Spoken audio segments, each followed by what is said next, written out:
ఒక అభిమాని, అది కూడా మామూలు అభిమాని కాదు.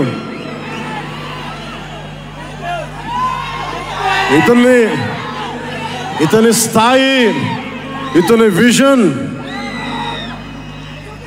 నాకు చెప్పాడు.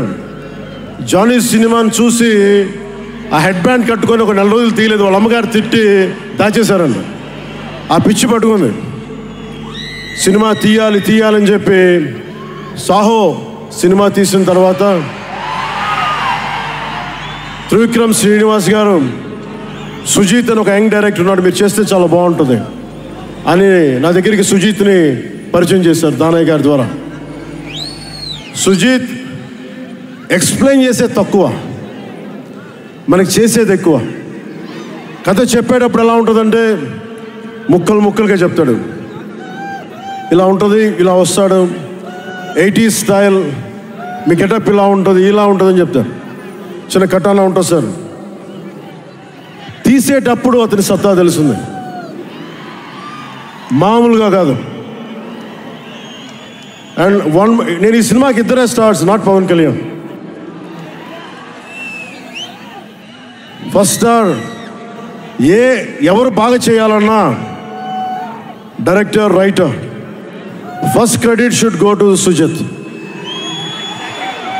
తర్వాత సుజీత్ తాలూకు డ్రీమ్ని రియలైజ్ చేయడానికి the one and only Thaman.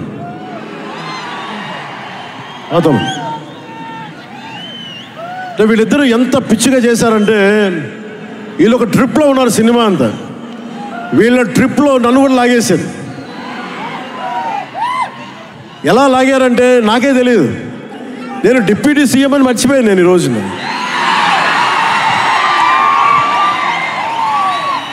మీరు ఊహించుకోండి,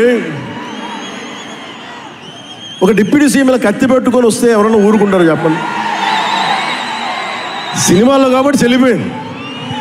కానీ ఇది మన ఖుషీలో ఈ కటానాని నేను ప్రాక్టీస్ చేసిన కటానా ఫీల్ చూసి నాకు ఇది కావాలి, ఎలా చేద్దాం, దీని చుట్టూ ఒక చక్కటి కథ అల్లి సినిమాని మీకు రంజింపజేసేలా యాక్షన్ కట్ కానీ స్టైలైజింగ్ కానీ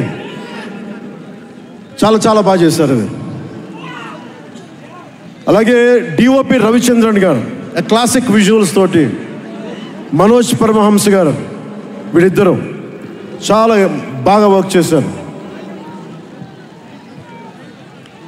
ఇంకొకళ్ళు సువి పాటినారు కదా మీరు.